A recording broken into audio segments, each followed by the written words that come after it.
Dios nos ha estado compartiendo últimamente cosas que Dios para mí le ha revelado. Él dice es un nuevo entendimiento, para mí es una nueva revelación. Damos gracias a Dios por tu vida. Gracias. Ciertamente es un gozo ver la palabra del Señor trayéndonos nueva luz. Iniciamos el domingo pasado con las parábolas del reino.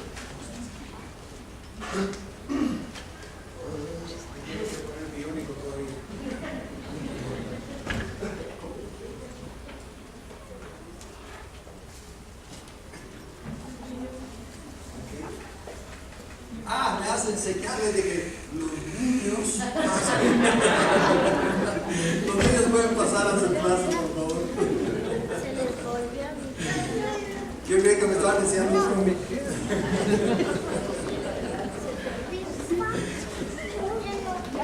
Muy bien. Decía que el domingo pasado iniciamos el estudio de las parábolas del reino. Hay 8 parábolas que específicamente hablan del reino. Y en el estudio que yo estuve haciendo me di cuenta que tienen continuidad. Para mí que en esas 8 parábolas está el mensaje total. Es como que redujo en 8 parábolas el Señor el mensaje completo, lo importante del plan redentor. Y el domingo pasado comenzamos viendo la parábola del sembrador. Hoy vamos a ver la parábola del trigo y la cizaña. Y vamos a encontrar, de una vez les digo, los puntos que quiero llamar su atención en esa parábola. Van a estar 4 cosas. Desde luego pudiera haber más, pero yo me enfoqué en 4 cosas que miro en esta parábola. En la parábola del trigo y la cizaña van a verse estos aspectos. Primero, el llamado de Dios, o sea, la soberanía de Dios. Es la doctrina fundamental número 1. Si no entendemos la soberanía de Dios, es que nos ponemos a argumentar con Él y nos ponemos a hacer un montón de preguntas. Se nos olvida que Él es el Rey. La segunda cosa que vamos a ver es la santidad del trabajo y las relaciones. Se van a dar cuenta a lo que quiero decir por medio de entrar a la palabra. La tercera es la realidad de las adversidades. Todas las tenemos, pero entenderlas nos va a ayudar un poquito más. Y la cuarta es la necesidad de permanecer en la palabra.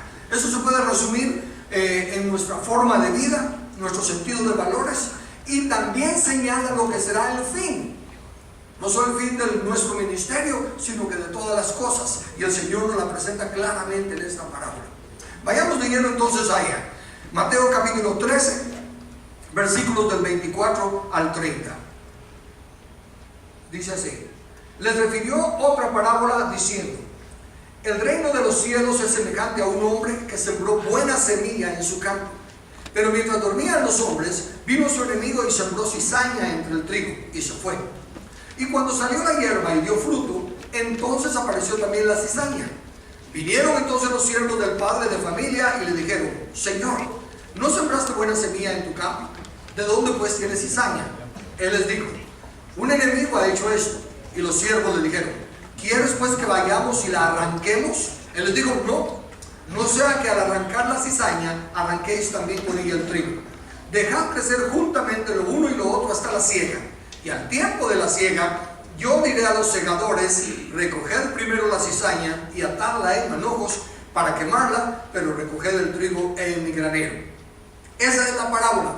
¿Se recuerdan lo que hemos dicho de que el Señor habló en parábolas para que los que estuvieran con la disposición de argumentar nada más, de cuestionar, pues no encontraran razón de argumento y cuestionamiento? Aquí les está dando una parábola y a leerla no hay nada anormal ni nada súper especial. ¿Qué se puede censurar ahí?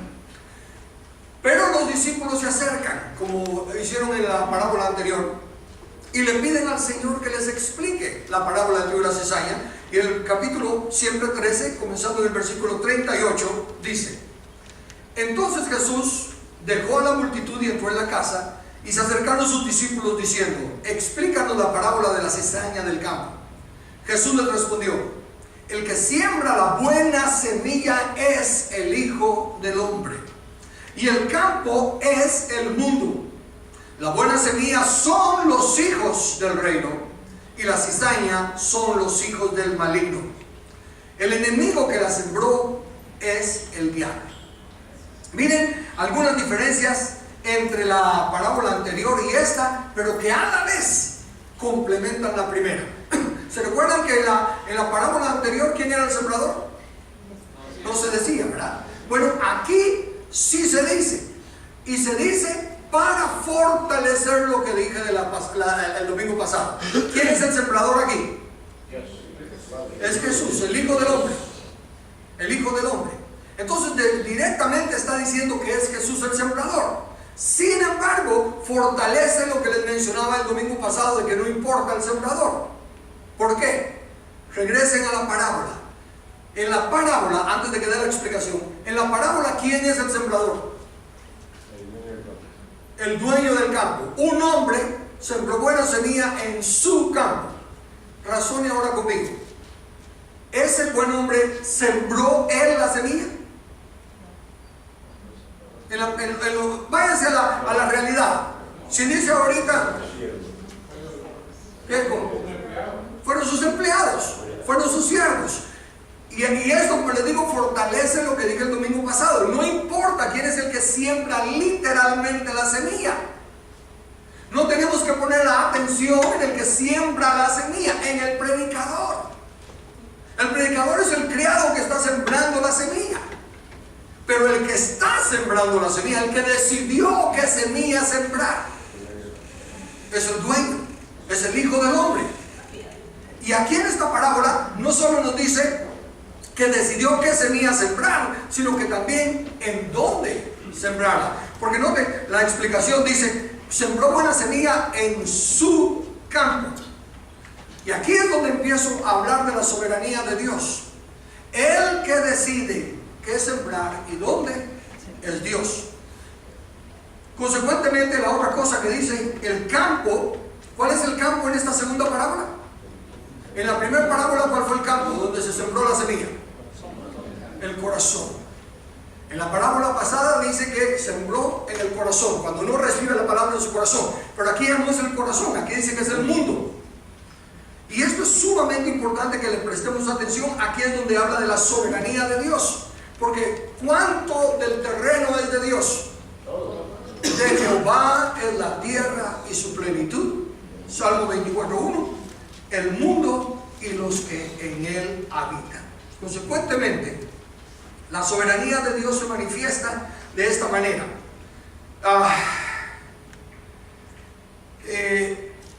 Punto importante. La semilla en la parábola pasada fue la palabra de Dios. ¿Cuál es la semilla en esta parábola? Dice, la buena semilla son, ¿quiénes? Los hijos del reino. Dese cuenta que en esta parábola la semilla ya son personas, pero tiene continuidad. Ahora recuérdense que le he dicho que la Biblia nos habla de procesos. Y aquí tenemos que en la parábola anterior uno recibe la palabra en su corazón. ¿Ha oído usted la expresión cuando están refiriendo acerca del que come bien y el que come chatarra? Dicen, somos lo que comemos. Si comemos grasa y un montón de cosas, pues nuestro cuerpo va a responder a lo que comemos. De igual manera es en el espíritu. Somos lo que recibimos. Según el hombre piensa, así es. Entonces aquí nos está diciendo que los que han recibido la palabra en su corazón y la asimilan y viven por esos principios, viven por esos valores, ahora noten, se convierten en semilla de Dios. Déjeme ponérselo de esta manera. Cuando usted decide, más que decidir, cuando usted entiende que está muerto en sus delitos y pecados, cuando usted entiende que separado de Dios no tiene esperanza, y por la gracia del Espíritu Santo usted es motivado al arrepentimiento y pide perdón y nace de nuevo, la palabra de Dios es sembrada en su corazón. Y conforme usted le dé crecimiento, porque no solo por el hecho de nacer de nuevo, alguien nace de nuevo y se puede quedar bebé. De hecho, Pablo, escribiéndole a los Corintios, dice: a ustedes no les puedo hablar como maduros porque son unos niños, son carnales, todavía hay celos y contiendas entre ustedes. Pero cuando uno da la oportunidad a que la palabra vaya transformando su mente y consecuentemente sus hechos, su actitud, su comportamiento, entonces viene Dios y lo toma como semilla. Y si usted ha puesto su vida en las manos del Señor, el Señor ahora lo toma y lo planta donde Él quiere. Denle vuelta por favor en su mente trayéndolo a nuestros días. ¿Qué significa? Que ahora Dios me pone donde Él quiere. Me gusta vivir en Estados Unidos, me gusta vivir en Europa, me gusta vivir en... Ya no importa qué te gusta. El Señor ahora va a decidir dónde te quiere plantar. Bueno, no nos vayamos de Guatemala, nos quedamos todos en Guatemala, pero yo quiero estudiar en este colegio privado, yo quiero estudiar en esta universidad, yo quiero trabajar para esta empresa, yo quiero llegar a ser doctor, yo quiero llegar... Deja que el Señor te plante. Obviamente es a través de los dones que pone en nosotros. No va a poner en mí motivación de carpintero y va a decir que me va a plantar de carnicero, ¿verdad? No funciona. Las motivaciones que Dios va poniendo en nuestro corazón son las que Él quiere desarrollar. El punto que le quiero llamar su atención es que si de Jehová es la tierra y su plenitud, si el hombre sembró buena semilla en su campo, ¿qué parte del campo es mala? Ninguna. Ninguna. Entonces tráiganlo. Amados hermanos, ¿qué país es malo? ¿Qué país es malo? ¿Qué trabajo es malo? Ve, lo que quiero llamar su atención es: quitémonos esas divisiones humanistas y entendamos que cuando estamos en el reino de Dios, Él nos puede llevar a un puesto. Llevó a José de criado y lo llevó de prisionero, pero era Dios el que lo estaba plantando allí para que produjese el fruto que Dios quería. ¿Y qué tiene que hacer el trigo cuando lo plantan, cuando empieza a ver el montón de cizaña y el montón de cosas? ¿Qué tiene que hacer el trigo? Simplemente ser, ¿verdad? Y seguir con el proceso normal. El Señor no le está diciendo: bueno, mira cómo te deshaces de esa cizaña, o empieza con los codos a hacerte espacio. Dios nos está llamando a ser para su honra y para su gloria. Lo que hacemos es secundario si lo que somos no está bien. De nada sirve que alguien, bueno, tenemos los ejemplos en la Biblia: Señor, Señor, en tu nombre hicimos. No cuenta. No es el hacer lo que cuenta, es el ser. Y al ser se reproduce lo que se es. Uno puede aprender a reproducir un montón de cosas. De hecho, decíamos en el estudio de esta mañana que Jesús reprendió a los fariseos diciéndoles: ustedes siguen a una persona por mar y tierra para hacerlo prosélito y después lo hacen 10 veces más hijos del diablo que ustedes. Uno puede hacer, pero se reproduce lo que se es. Entonces, lo lindo de esta parábola, para comenzar, es que en primer lugar es el Señor, el dueño de la tierra, el que nos planta donde Él quiere. Consecuentemente no hay ningún lugar, país malo, no hay ninguna profesión u oficio malo. ¿Y usted qué es? Yo solo soy, bueno, yo trabajaba, cuando trabajé en una tienda de cadena, una cadena de tiendas, como quien dice país aquí, allá era una cadena de tiendas, y yo trabajaba de los que están poniendo la mercadería en el estante, ¿no? Y en otra ocasión trabajé para una empresa que se dedicaba a la limpieza de las oficinas. Cuando terminaban las oficinas, en horas de la tarde y de la noche, yo iba a las oficinas a barrer, a limpiar, barrer y limpiar oficinas, barrer y limpiar baños. No hay una profesión vergonzosa. El trabajo nunca es vergonzoso. Y si Dios en ese momento permitió que fuera plantado en esa situación, yo estuve plantado ahí y trataba de hacer el mejor trabajo posible. No porque no hubiera jefe, no porque no hubiera nadie viéndome, yo iba a hacer lo que me diera la gana. No, yo sabía cuál era mi trabajo y trataba de hacer el mejor trabajo posible. Entonces, lo primero que quiero llamar su atención es: quitemos los complejos. Necesitamos doctores, necesitamos abogados, necesitamos ingenieros, necesitamos de todo. Pero no caigamos en el error de pensar: estos son buenos y estos no. O este sí tiene algo, este sí es algo porque tiene 5 títulos y este pobre no tiene ni uno. No. Si estamos dejando que la palabra cambie nuestro corazón y nuestra vida, donde el Señor nos plante, solo tenemos que dar fruto. Solo tenemos que dar fruto. De hecho, el llamado que Dios nos hace es a ser testigos. Me seréis testigos. Recibiréis poder cuando haya venido sobre vosotros el Espíritu Santo y me seréis testigos. ¿Cómo se es testigo? viviendo los principios. Ser testigo no significa que usted tiene que aprender a testificar y predicar y convertir a la gente. No, no, no. Usted viva los principios. Y de esa manera usted es testigo de que la palabra está operando en usted. Otra cosa muy importante. ¿Quién sembró primero? El dueño del campo. ¿Qué sembró en el campo? Buena semilla. Fue el enemigo el que vino detrás y sembró mala semilla en el campo del Señor. Note por favor eso. La mala semilla también está sembrada en el campo del Señor. ¿Ok? Entonces mire la implicación tan sencilla. El que primero sembró fue el Señor. Y yo quiero llevarles a esta aplicación. Nada en su origen es malo. El gobierno, definitivamente que el gobierno es corrupto. Y cuando yo andaba buscando gente, cuando se iba a formar un partido, yo me fui a algunos pueblos de Guatemala y preguntaba, ¿quién es una persona honorable aquí? La idea era conseguir a la gente honorable del pueblo para que corriera a puestos del pueblo. No a ver quién pone más plata o quién tiene más influencia. No, ¿quién es una persona honorable aquí? ¿A quién reconoce la gente como un honorable aquí? Y me decía, don fulano. Todos sabían que don fulano era honorable.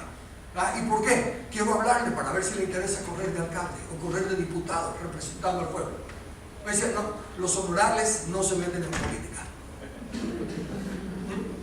Ese concepto. Pero ahora razone, ¿quién sembró la semilla primero? Dios, el Señor. El inicio del gobierno es bueno. Dios es un Dios de gobierno. Él es el Rey de reyes y Señor de señores. Si el gobierno fuera malo, entonces él sería el más malo.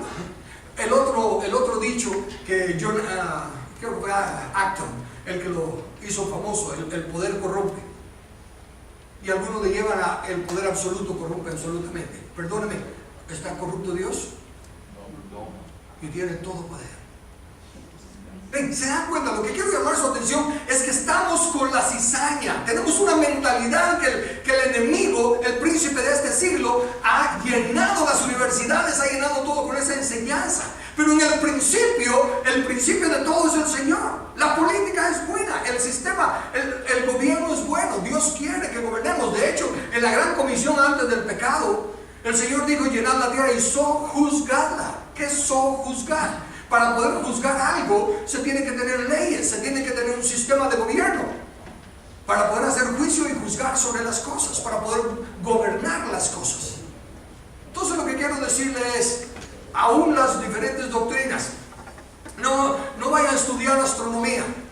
Porque, ¿verdad? Todos los que estudian astronomía después están consultando el zodiaco y esto y lo otro. Óigame, los cielos cuentan la gloria de Dios.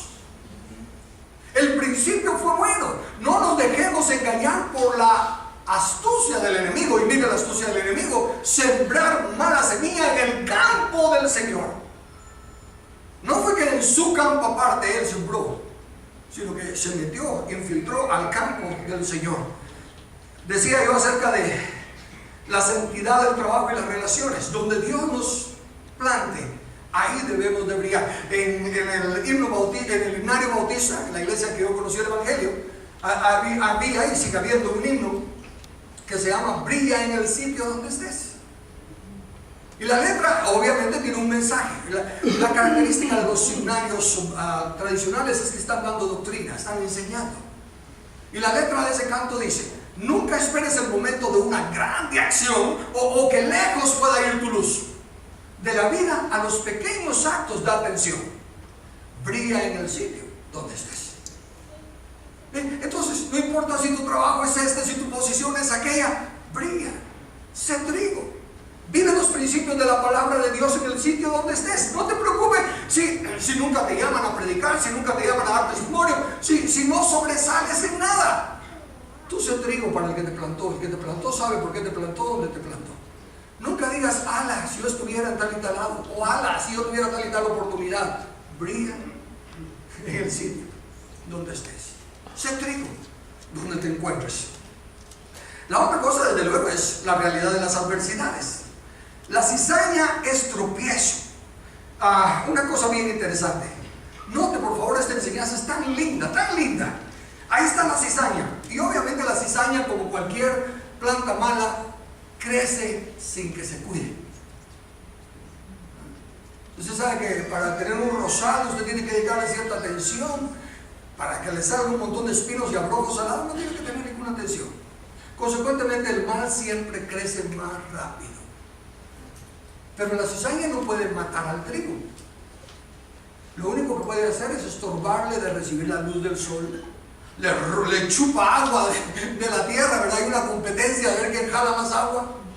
En otras palabras, le produce adversidad, pero no la pueden matar. De ahí que nosotros todos vamos a tener adversidades. En el mundo tendréis aflicción, mas confiad, yo he vencido al mundo. Dice, no os ha sobrevenido ninguna tentación que no sea humana, pero fiel es Dios que no os dejará ser probados más de lo que podéis resistir. No nos dejas ser probados. Si me pasa esto, me muero. Te pasa y lo soportas, porque si Dios permite que te pase, lo soportas. Entonces tenemos que cambiar nuestra mentalidad a este primer punto. El que nos plantó es el Padre. Y si nos ha considerado ya en su misericordia dignos de ser puestos como semilla, brillemos, demos fruto ahí donde Él nos plantó. Ahora no te dice, sigue la explicación, pero mientras dormían los hombres, vino el enemigo y sembró cizaña entre el trigo y se fue. Algunos dicen, señalan el aspecto de que la gente se durmió como la causa. Pero fíjense que si usted se pone en el contexto de una granja donde están sembrando, los pioneros, los empleados tienen que dormir. Dormir es una necesidad de todos. Yo no creo que esté señalando la Biblia ese aspecto como malo, sino que sencillamente es para recordarnos cómo opera el enemigo. Opera en las tinieblas, opera traicioneramente, opera a escondidas. Y muy importante, opera imitando el proceso de Dios. Usted necesita estar más empapado de la palabra, porque el enemigo se presenta como ángel de luz. El enemigo imita las cosas de Dios.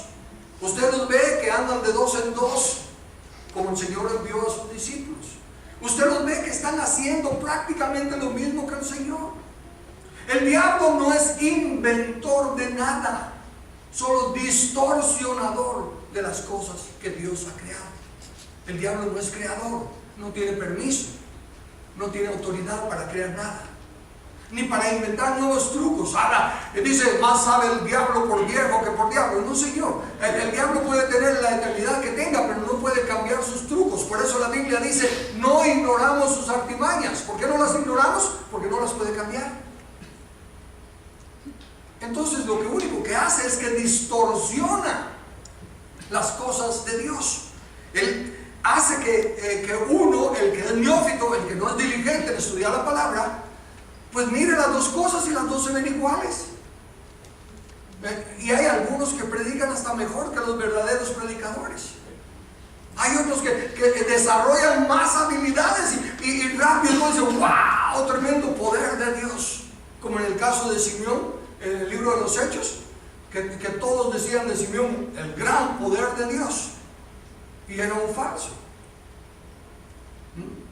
Entonces, esta parábola nos presenta hasta aquí la soberanía de Dios, la santidad de las relaciones, la realidad de la adversidad, y que el enemigo lo que hace es falsificar el proceso. Por eso es que termina la parábola diciendo que tiene oídos para oír, oiga. Y también Jesús nos advirtió, mirad que nadie os engañe. Es nuestra responsabilidad decidir. Bueno, a diferencia del trigo, obviamente el Señor plantó el trigo y el trigo empezó a crecer ahí. Pero recuérdense que la aplicación es de que el trigo ahora somos los hijos del reino.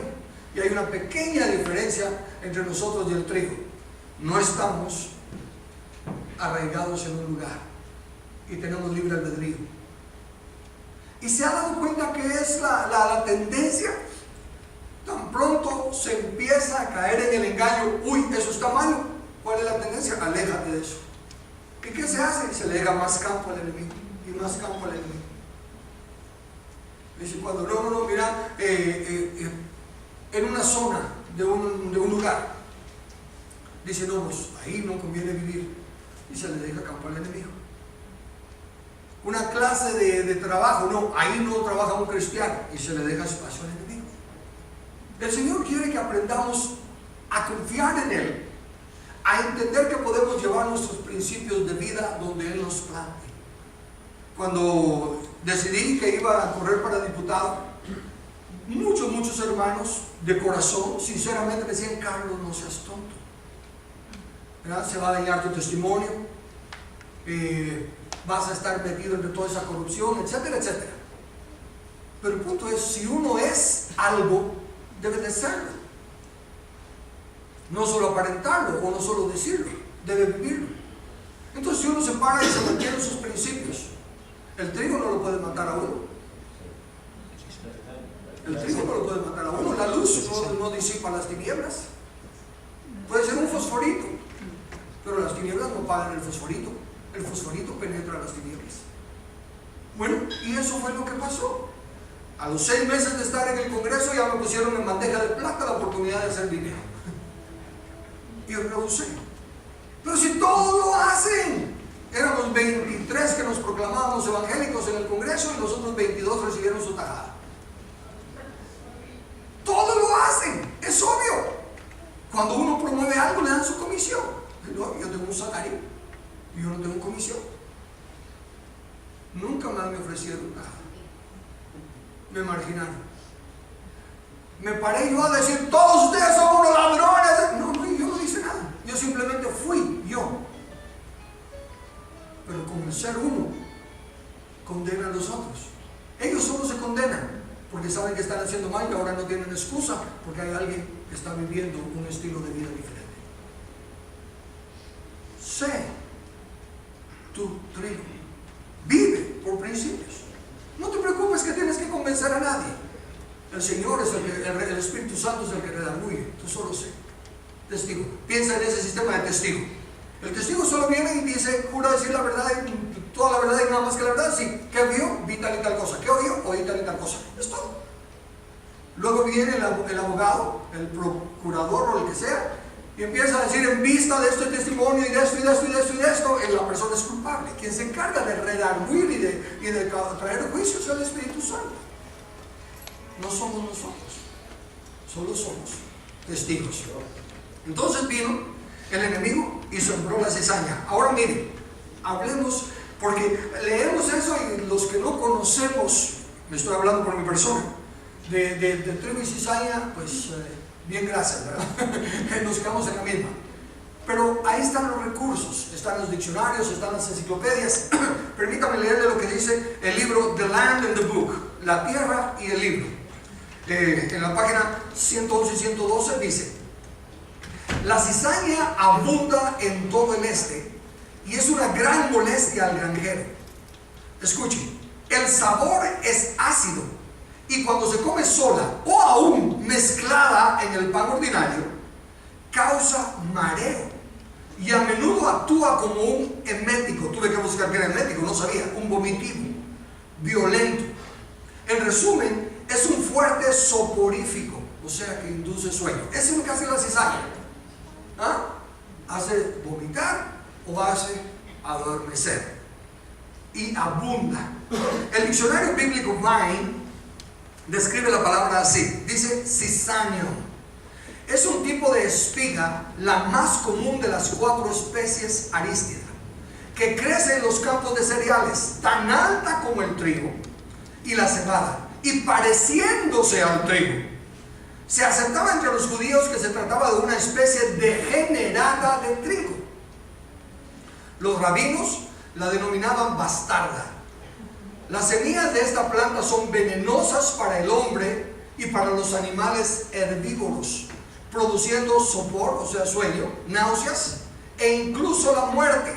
Escucha ahora lo que sigue. Sin embargo, son inocuas, inofensivas, no causan daño para las aves.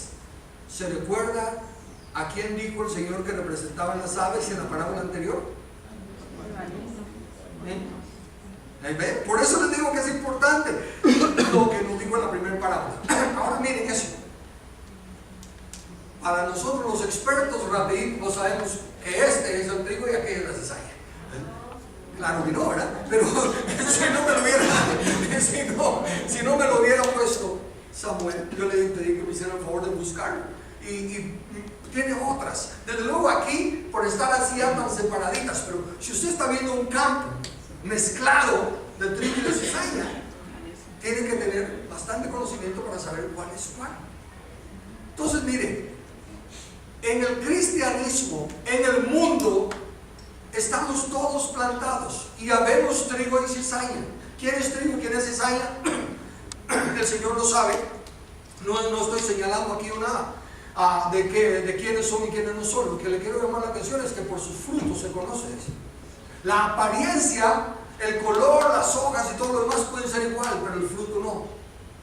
El fruto no, aunque también es parecido el grano que dan, el efecto que producen es totalmente diferente. Entonces aquí viene algo muy importante. El Señor nos advirtió de velar y no dormir como los que duermen, precisamente por esto.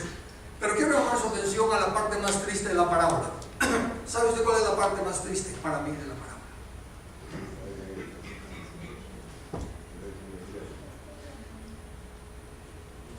Dice, plantó cizaña y ¿qué hizo? ¿Se da cuenta de eso? Mire, la gente estaba a decir, el diablo está aquí, el diablo está allá. El diablo se fue.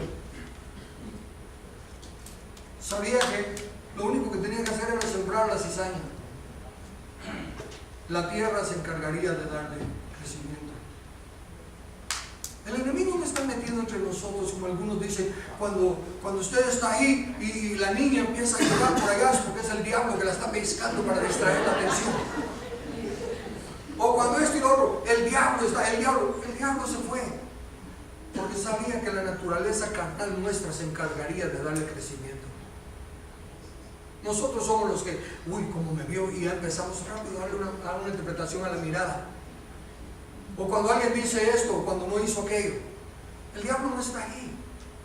Sencillamente nuestra naturaleza carnal no entrenada es la que se encarga de hacer que fructifique la cizaña. Nosotros somos las que le hacemos crecer. Y claro que necesitamos tener a un diablo y unos cuantos demonios para saber a quién echarle la culpa, como hizo Adán y Eva, en lugar de afrontar nuestra responsabilidad personal. ¿Por qué no esperas lo mejor de los hermanos? ¿Por qué no le das el beneficio de la duda? ¿Por qué no cuando oyes algo y si te enteraste vos de que tal y tal cosa, en lugar de decir, ya me lo imaginaba, ¿qué pruebas hay? ¿Por qué no dar el beneficio de la duda? Actuar como trigo. Cuando los obreros le dijeron al Señor, la arrancamos, y digo, no, ustedes no saben la diferencia. Ustedes pueden arrancar el trigo con la cizaña. Yo no quiero andar diciendo excomulgado, santo, santa. Las apariencias nos engañan. El trigo y la cizaña, en la apariencia, en su forma de crecer, en su color, en tantas cosas, son iguales.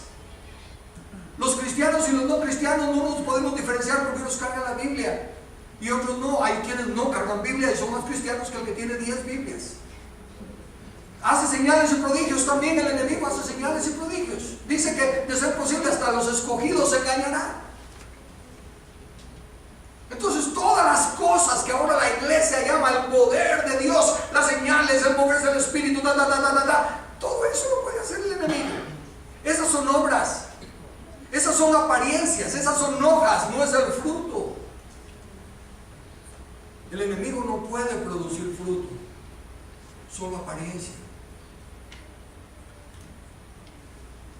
Y yo he orado a Dios, clamado a Dios, Señor, que yo no me encuentre entre la cantidad de la que el enemigo está esperando que le va a ayudar a hacer producir su fruto, su cizaña. Yo prefiero seguir dando el beneficio de la duda. Prefiero seguir siendo abusado. Gente se aprovecha de mí, se ha aprovechado en el pasado y se seguirá aprovechando, pero a la larga Dios me vindica.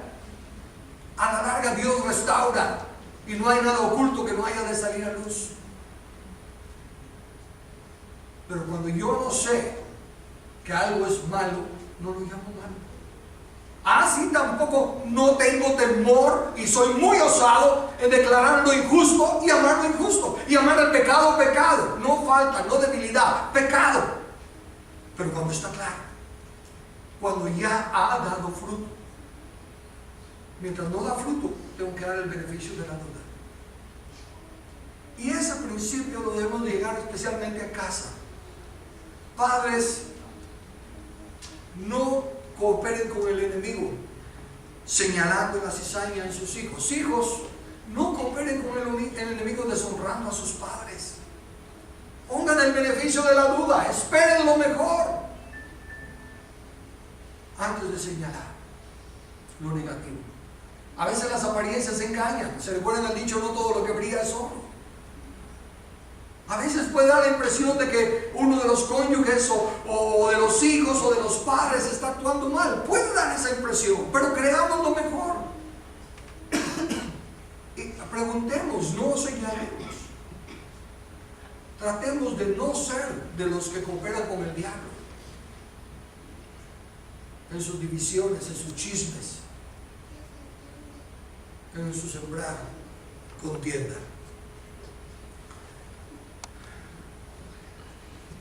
Así como en la parábola del sembrador, las clases de tierra o corazón no eran una sentencia, sino que un diagnóstico para que cada uno pudiera identificarse y decidir cambiar. En la parábola del trigo y la cizaña, pues obviamente el trigo no puede hacer nada para convertir a la cizaña. En nosotros sí está la oportunidad de que con nuestro testimonio podamos ayudar a otros engañados a darse cuenta de su engaño y venir a ser trigo. Y como digo, también podemos echarnos atrás y dejarle espacio a la cizaña. Cuidemos entonces simplemente de cuidar que nuestra actitud y el efecto que estemos produciendo en la gente. ¿Qué dice de la cizaña? Embobece. Mucha de la iglesia hoy en día está adormecida. Se aplican las palabras de Pablo cuando le dice a los Gálatas, ¿quién os fascinó? Mucha de la iglesia está fascinada.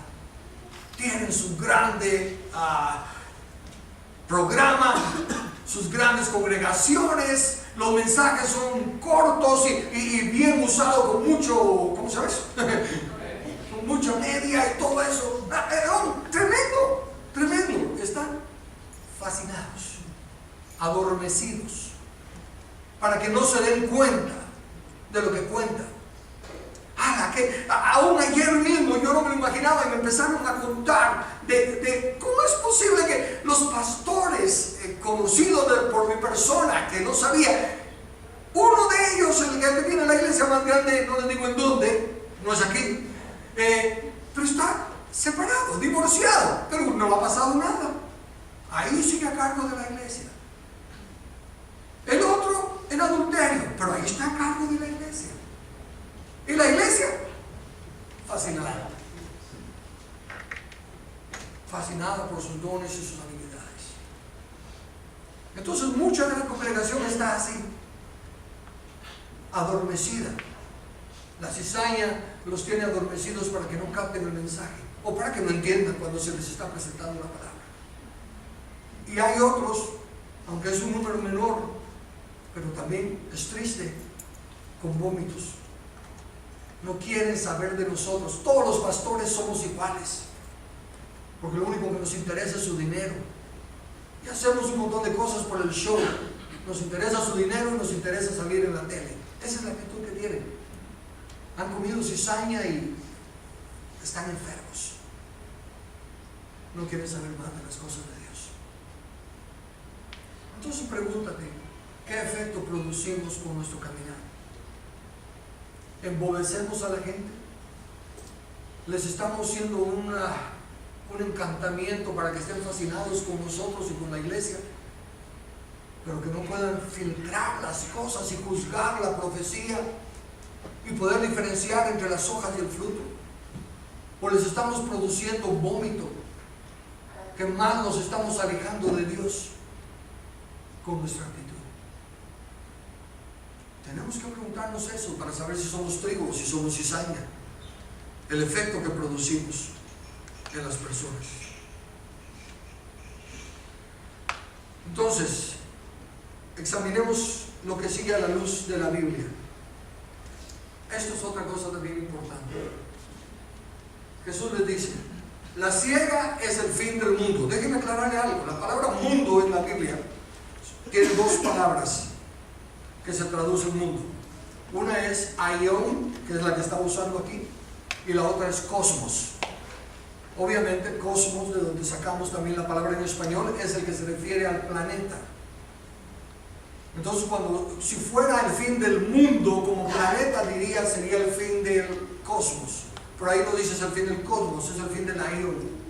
El aion, cuando habla siglo o mundo, se refiere a la mentalidad que opera, al sistema. Lo que está hablando aquí Jesús no es del fin de la tierra. Recuérdese que de Jehová es la tierra y su plenitud. Él no va a deshacer la tierra. Si usted tiene un apartamento y lo tiene alquilado y los inquilinos no le pagan la renta y están desgraciándole el apartamento, ¿qué hace usted? Sacan los inquilinos. Usted no deshace su apartamento. Dice, qué desgracia, ¿verdad? Y destruye su apartamento. De Jehová es la tierra y su plenitud. Si los inquilinos no están haciendo lo que deben y están siendo malos mayordomos, el Señor no va a destruir su apartamento. Va a sacar a los inquilinos. Entonces aquí cuando habla del fin del mundo no está hablando del fin del planeta Tierra. A propósito, los que ya estaban vendiéndolo todo para el... ¿Qué fecha es, Lili? ¿El 13? ¿El 21? ¿El 22? Para todos los que si quieren vender su casa o algo, la compro. No hay tal cosa. No habla del fin del planeta Tierra. Habla del fin del sistema humanista. Del sistema en el cual el príncipe de este siglo, fíjense, cuando dice la escritura del diablo, le llama príncipe de Aion, príncipe de este siglo, príncipe de este mundo, pero la palabra Aion. Y lo que aquí se acaba es ese sistema. No se acaba el planeta Tierra. Dice el fin del mundo. Y los segadores son los ángeles. Esto es otra cosa bien importante. Claro que nosotros, los hombres, estamos cosechando nuestra mala mayordomía de la tierra. Muchos de los terremotos, todos los cambios que se están llevando a cabo es nuestra mala mayordomía. Pero déjenme decirle, no vamos a destruir la tierra. El fin del mundo no está en las manos de los hombres. ¿Cuál fue la interpretación que dio el Señor del fin del mundo? Dice que en el fin del mundo el Señor va a enviar a sus ángeles. El Señor es el que pone los segadores. Le dijo al hombre, no, ustedes no lo hagan. Ustedes no son buenos para la cosecha. Ustedes no saben qué es trigo y qué es cizaña. De eso me voy a encargar yo. Solo yo sé quién es trigo y solo yo sé quién es cizaña. Y le voy a decir a mis ángeles, a los segadores, que vayan. Y ellos sean los que se encarguen de la cosecha. Entonces, es importante entender que no es el fin de la tierra, sino que es el fin del siglo. Y son los ángeles de Dios los que efectuarán la voluntad del Señor en la hora final. Y en el siguiente versículo dice, por lo tanto, así como la cizaña se recoge y se quema en el fuego, de la misma manera será en el fin del mundo. Note por favor, así como la cizaña. ¿Cómo se quema la cizaña? ¿Cómo se recoge la cizaña? ¿Qué decía la palabra? Sí, que se amontonase, pero menciona otra palabra antes de decir eso. Dice, yo le diré a los ángeles, recoger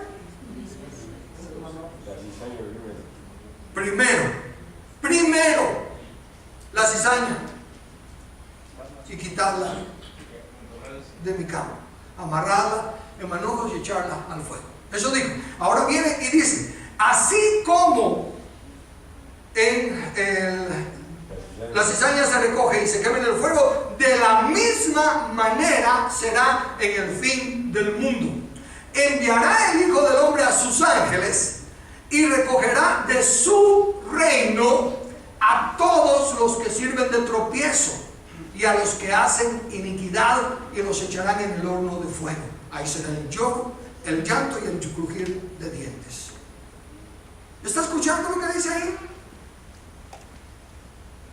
En el fin, cuando el Señor diga ya es hora, se acabó el ministerio, se acabó el tiempo, ya no más oportunidad de que el diablo siga engañando, ya no más oportunidad de arrepentimiento, Él enviará a sus ángeles. ¿Y quién va a quitar?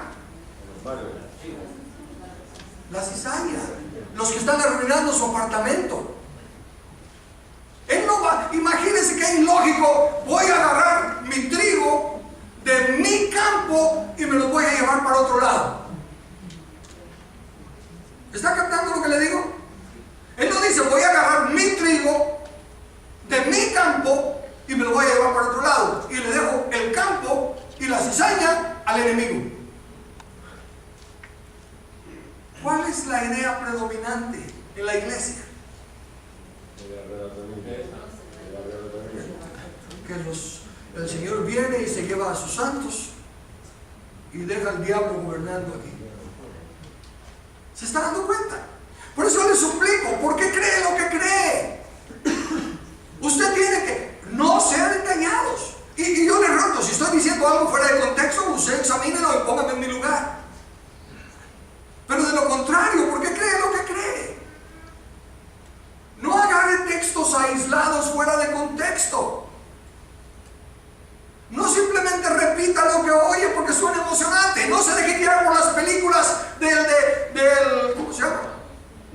Dejados atrás. No se deje guiar por las novelas penetrando la oscuridad y esta patente oscuridad. ¿Dónde está en la Biblia eso? En el tiempo de la siega, el Señor le dirá a sus ángeles, recoger primero la cizaña y quitarla de mi campo. Así será en el fin del siglo. El Señor enviará a sus ángeles y dirá que recojan de su reino, de su campo, de su reino, no de que están en su reino, a los que sirven de tropiezo y hacen iniquidad. Eso es lo que se va a quitar primero.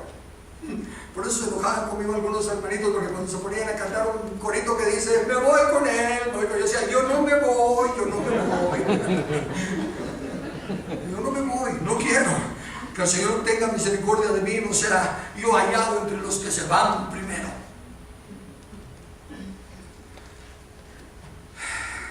Dice, entonces los justos resplandecerán como el sol en el reino de su Padre. Fíjense otra cosa. ¿De dónde está quitando a los inicuos y a los que hacen iniquidad? Del reino de su Padre. Eso traduciéndolo más al español, ¿en dónde está ese reino? Y entonces los justos resplandecerán como el sol, ¿en dónde?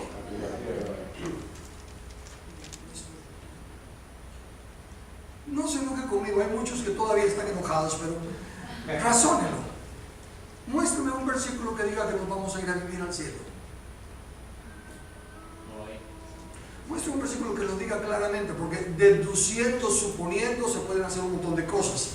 El más cercano es, en la casa de mi padre muchas moradas hay. ¿Dónde está la casa de su padre?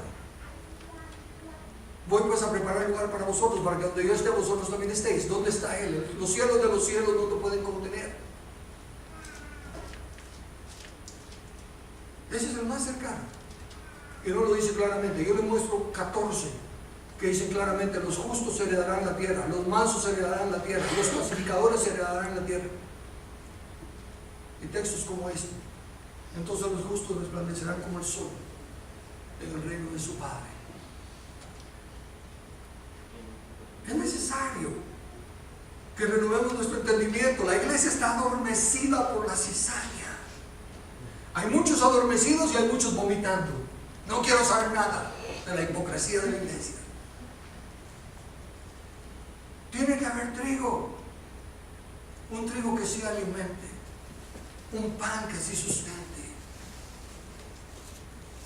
Mi cuerpo es verdadera comida, mi sangre es verdadera bebida. Yo soy el pan del cielo que descendió a la tierra. Tenemos que volvernos al evangelio que entrona a Cristo Jesús y no a ningún hombre.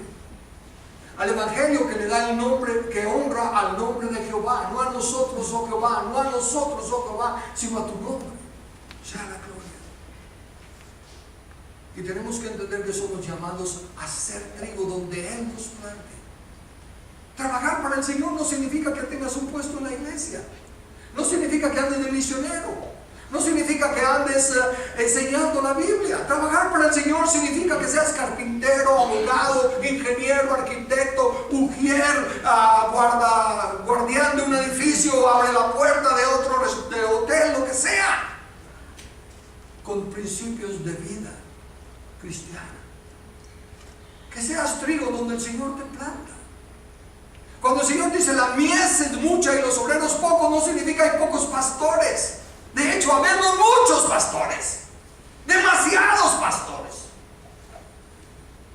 Hay lugares en que hay una iglesia en cada esquina, o 2 o 3 compitiendo con el parlante a ver quién habla más fuerte. Cuando el Señor dice la mies es muchas, porque es su campo. ¿Cuál es su campo? El mundo. El mundo es grande. Y hay un montón de gente trabajando en las maquilas, en los almacenes, en las empresas, en los bancos. La mies es mucha. Y los obreros pocos. Hay pocos banqueros cristianos. Hay pocos abogados cristianos. Hay pocos políticos cristianos. El Señor quiere que sencillamente seamos trigo. Y lo que nos pide a todos es algo que todos podemos hacer. No necesitamos estudiar teología. Necesitamos saber que mi sí es sí, mi no es no. Necesitamos saber que debo de hablar la verdad. Y si eso me cuesta mi empleo, pues me cuesta mi empleo. Y si eso me cuesta una circunstancia adversa, pues me cuesta una circunstancia adversa. Son cositas sencillas las que el Señor nos pide. Que hablemos verdad los unos con los otros. Que no juzguemos nada antes de tiempo. Que demos el beneficio de la duda, que nuestro sí sea sí, que nuestro no sea no, y que perdonemos lo que Él nos diga que perdonemos, que hagamos lo que Él nos diga que hagamos. Lo que Él dice que es bueno, lo que Él dice que es malo, es malo. Me dice que no debo guardar rencor, porque si guardo rencor, no solo me lleno de amargura, sino que como también lo aumento. Y todo porque estoy mascado por lo que me hicieron. Entonces soy cizaña, no soy trigo. Así de sencillo. Porque el trigo, aunque esté lleno de cizaña, aunque empuje la cizaña por aquí, lo empuje la cizaña por allá, sigue siendo trigo.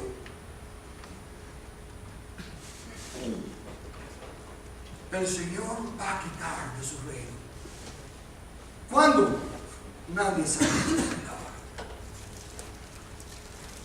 Mientras tanto, seamos trigo. Mientras tanto, hagamos lo que tenemos que hacer. Dice, y los justos resplandecerán como el sol en el reino de su Padre. Termina la parábola diciendo, el que tiene oídos para oír, oiga. La Biblia nos dice, reconocer que Jehová es Dios. La soberanía de Dios, doctrina fundamental. Hay mucha doctrina de demonios en la iglesia que nos endiosa a los hombres como hizo el diablo con Adán.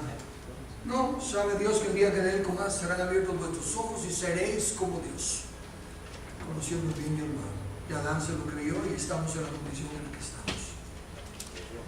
Pero no es de echarle la culpa a Adán, porque nos siguen ofreciendo lo mismo a nosotros. Seguimos siendo dioses que decidimos por nosotros mismos que sí aceptamos y que no. Debemos de saber escudriñar y debemos saber retener lo bueno y desechar lo malo. Pero es una gran diferencia entre recibir lo bueno y desechar lo malo que en decir que es bueno y es malo.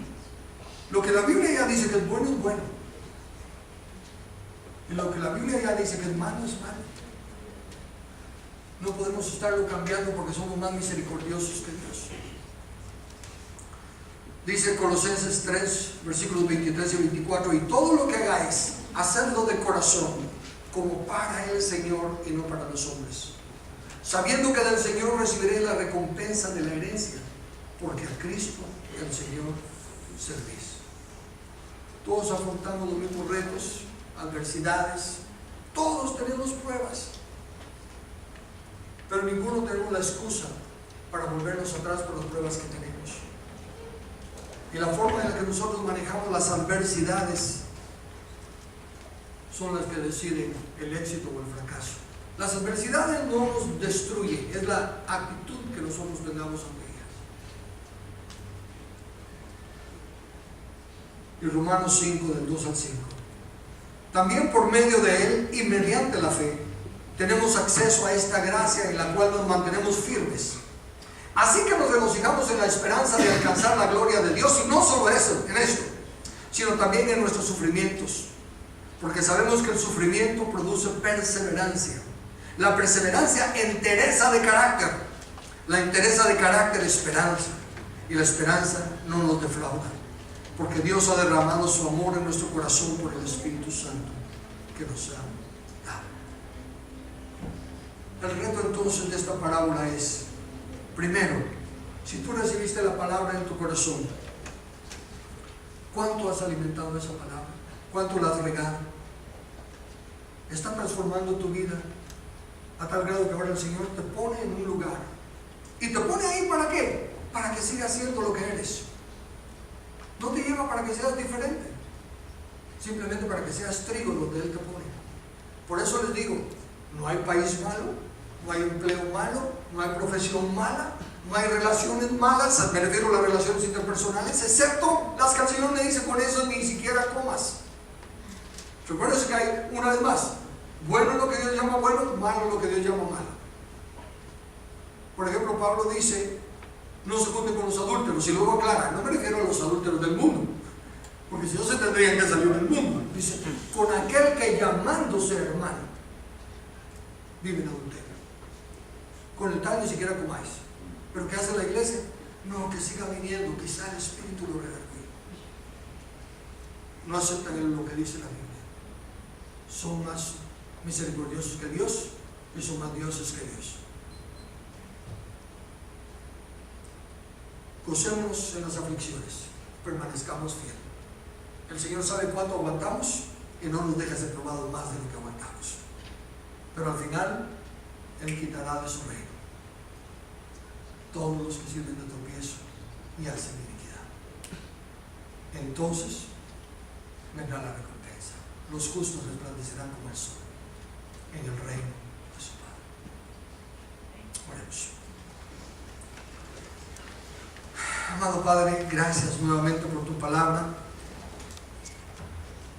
Ciertamente, Señor, así como hay cosas secretas, tú nos has dicho ya en tu palabra, que nunca las entenderemos. Así que estamos aprendiendo a no ser necios de querer saber lo que no tenemos que saber. Pero Padre, hay tantas cosas tan claras y tan sencillas que las habíamos descuidado. Pero ahora, a la luz de tu palabra, confío que guiados por tu Espíritu Santo a la reflexión, al arrepentimiento y a velar por nosotros mismos. Lo que sí podemos hacer, podemos cuidar que nuestro fruto no produzca embobecimiento en la gente presentando un evangelio místico, ni que tampoco produzca náuseas por nuestra altivez o falsa presunción. Ayúdanos a crecer en el conocimiento de la gracia de nuestro Señor Jesucristo y a valorar tu tierra, Señor, y a ser buenos mayordomos del espacio que tú nos des, ya sea en nuestra casa, en nuestro empleo, en donde sea que estemos. Recuérdanos de que debemos ser luz y sal con nuestro comportamiento. Y cambia nuestro corazón, Señor, conforme prometiste que quitarías el corazón de piedra y nos darías un corazón de carne. Haznos más blandos a tu palabra y a tu espíritu, para que dejemos nuestro egoísmo por un lado y nos interese la honra y la gloria de tu santo y bendito nombre, que es lo único digno. Y gracias por ser tan paciente con nosotros y tan misericordioso, que no te frustra nuestra lentitud y que te compadeces de nuestra debilidad. Te amamos, agradecemos el privilegio y anhelamos el día glorioso, que por tu gracia y tu misericordia podamos escuchar bien, buen siervo fiel, entre en el gozo de tu Señor. Mientras ese día llega, Padre, te damos la honra y la gloria y anhelamos que nuestra vida sea grata delante de ti. En el nombre de Jesús. Amén.